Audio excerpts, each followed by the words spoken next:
Hi friends, welcome to Nisha's Food Hut Tamil. இன்றைக்கி நம்ம பார்க்க போகிறது ஒரு கப் இட்லி மாவு வச்சு எப்படி இன்ஸ்டன்ட் ஜிலேபி செய்ய போகிறோம்னு தான். அதுக்கு பார்த்திங்கன்னா நான் ஒரு கடாயில் ஒரு கப் அளவு சர்க்கரை எடுத்திருக்கேன். இது கூட நம்ம எந்த கப்பில் சர்க்கரை சேர்த்தோமோ அதுலேயே அரை கப் அளவு தண்ணியை சேர்த்துக்கோங்க. இப்போ நம்ம ஸ்டவ்வில் வச்சு சர்க்கரை கரையிற வரைக்கும் நல்லா மிக்ஸ் பண்ணி விட ஆரம்பிங்க. நம்ம ஒரு சிறு கம்பி பதம் ஒன்று வந்தக்கப்புறமே நம்ம சுகர் சிரப்பை இறக்கிட போகிறோம்.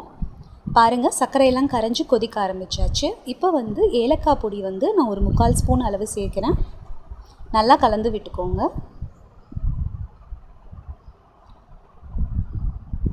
இப்போ பாருங்கள், இப்போ கையில் பிசு பிசுன்னு ஒட்டுற அளவுக்கான இந்த ஒரு சிறு கம்பி பதம் வந்தால் போதுங்க. நம்ம சுகர் சிரப் ரெடி ஆயிடுச்சுன்னு அர்த்தம். அதுக்கு மேலே கொதிக்க வைக்காதீங்க. ஏன்னா சுகர் சிரப் ரொம்ப கொதிச்சுதுன்னா நம்ம ஜிலேபியை முக்கி எடுக்கும்போது வெள்ளை வெள்ளையாக வந்துடும். மேலே ரொம்ப ஃப்ரீஸ் ஆகி வெள்ளை வெள்ளையாக வர்றதுக்கு சான்சஸ் ஜாஸ்தி. பார்த்திங்கன்னா இந்த கம்பி பதம் இருந்தால் போதும். அவ்வளோதாங்க, நம்ம சுகர் சிரப் ரெடி. இப்போ சுகர் சிரப் கெட்டிப்படாமல் இருக்கிறதுக்காக நான் 2 ஸ்பூன் எலுமிச்சை சாறு சேர்க்குறேன். அவ்வளோதாங்க. இதை இப்போ தள்ளி வச்சுட்டு இப்போ நம்ம ஜிலேபி பேட்டர் ரெடி பண்ணிடலாம். அதுக்கு நான் ஒரு கப்பு புளிக்காத இட்லி மாவு எடுத்திருக்கேன். அதோடு மஞ்சள் தூள் ஒரு 1/4 ஸ்பூன் சேர்த்துருக்கேன். கோதுமை மாவு 1 ஸ்பூன் சேர்க்குறேன்.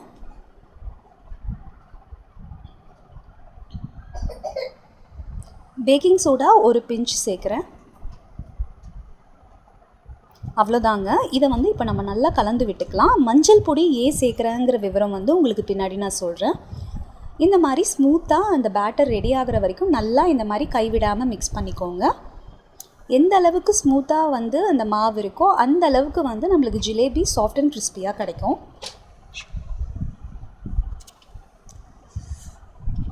இப்போ பார்த்திங்கன்னா நான் இந்த ஃபுட் கலர் எல்லோ கலர் சேர்க்குறேன். நான் அது ஒரு அரை ஸ்பூன் சேர்க்குறேன். இப்போ எதுக்கு நான் மஞ்சத்தூள் சேர்த்தேங்கிற விவரம் எதுக்குன்னா, ஃபுட் கலரில் இருக்க கெமிக்கல் ஆக்டிவேட் ஆகிறதுனால தாங்க நம்மளுக்கு நம்மளோட ஃபுட்டுக்கு எல்லாத்துக்குமே கலர் கிடைக்கிது. ஸோ அந்த கெமிக்கலோட எஃபெக்டை மஞ்சள் தூள் கொஞ்சம் அளவு கம்மி பண்ணும். அப்படிங்கிறதுனால தான் நான் சேர்த்துருக்கேன். மஞ்சள் தூள் சேர்க்க விருப்பம் இல்லைன்னா நீங்கள் அதை அவாய்ட் பண்ணிக்கோங்க. இப்போ நான் ஒரு எம்டி சாஸ் பாட்டில் எடுத்திருக்கேங்க. இப்போ அதில் நம்ம கலந்து வச்சுருக்க மிக்ஸ்சரை போர் பண்ணிக்கலாம். நம்ம சாஸ் பாட்டிலில் தான் யூஸ் பண்ணணும்னு இல்லை, நம்ம வீட்டில் டெய்லியுமே யூஸ் பண்ணுற பால் கவர் பேக்கெட் போதும்.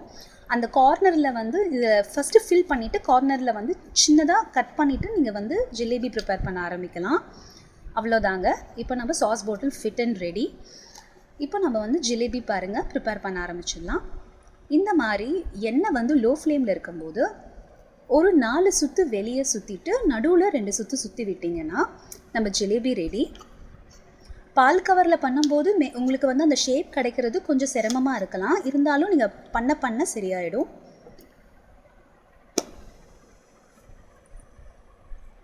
பாருங்கள், இது நம்ம போர் பண்ணி விட்ட அடுத்த ஒரு 1-2 செகண்ட்லேயே மேலே விழ ஆரம்பிச்சாச்சு. அதை இப்போ திருப்பி போட்டுக்கோங்க, பபிள்ஸ் எல்லாம் கொஞ்சம் அடங்கிட்ட பின்னாடி. அப்போ தான் நம்மளுக்கு அந்த ஜிலேபியில் கிறிஸ்ப்னஸ் நம்மளுக்கு கிடைக்கும். அவ்வளோதாங்க. இப்போ நம்ம ஜிலேபியை ஃப்ரை பண்ணி எடுத்தாச்சு. பார்த்தீங்களா எவ்வளோ அழகாக ரெடியாக இருக்குன்னு.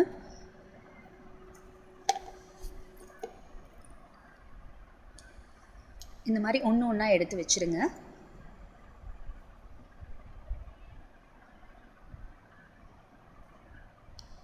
இப்போ நம்ம சர்க்கரை பாகு சேர்க்கறதுக்கு முன்னாடி எனக்கு கொஞ்சம் இந்த குட்டி குட்டி ஜிலேபிலாம் பிடிக்கிறோங்கிறதுனால நான் குட்டி குட்டியாக ஜிலேபி பண்ணுறேன். நம்மளுக்கு சைஸ் நம்மளோட விருப்பம் தாங்க. சின்னது வேணும்னா சின்னது பண்ணிக்கலாம், பெருசு வேணும்னா பெருசுங்கிற அளவுலையும் நம்ம ரெடி பண்ணிக்கலாங்க.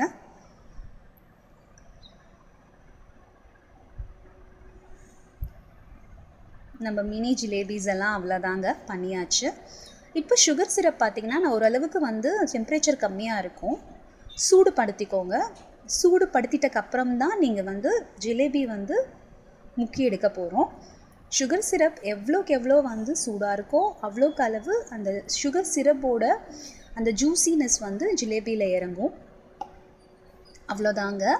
நம்ம வீட்டிலேயே இருக்கிற பொருளை வச்சு செய்யக்கூடிய இன்ஸ்டன்ட் ஜிலேபி வந்து ரெடி ஆயாச்சு. பாருங்கள் எவ்வளோ கிறிஸ்பியாக ரெடி ஆகிருக்குன்னு. கண்டிப்பாக உங்களுக்கு இந்த டேஸ்ட் பிடிக்கும். கண்டிப்பாக வந்து புளிச்ச மாவில் செய்யாதீங்க, ஒரு கப் ஃப்ரெஷ்ஷான இட்லி மாவில் செய்யுங்க. பாருங்கள் எவ்வளோ அழகாக ரெடி ஆகிருக்குன்னு.